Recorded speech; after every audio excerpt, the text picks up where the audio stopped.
A global panel devised by WHO on the world's response to the pandemic has given its report called COVID-19 Make It the Last Pandemic. The report has found WHO guilty of failing to prevent the COVID-19 pandemic. It pointed out that WHO should have declared emergency a week before it actually did.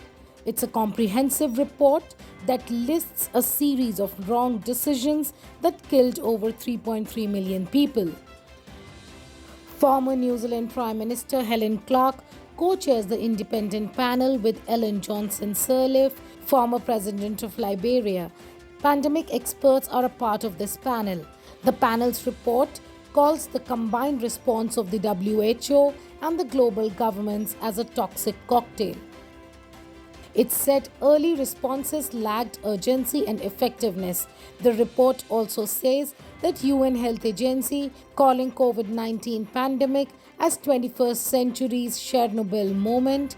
The report stated that many countries overlooked the threat of pandemic. US and Europe wasted the whole of February 2020 and woke up only after hospitals started reporting massive number of COVID cases. As per the report, science-denying leaders played a huge role in eroding public trust in health interventions. Talking about the solution, the report stated, vaccine is the only solution to end this pandemic. It has called on rich countries to contribute 1 billion vaccines to the lower income countries by September. It has also requested G7 nations to immediately donate $1.9 billion to the WHO's COVAX program. It has also suggested reforms to prevent another catastrophic pandemic.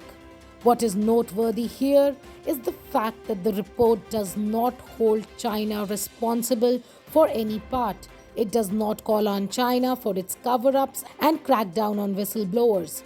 But more on that in our next story.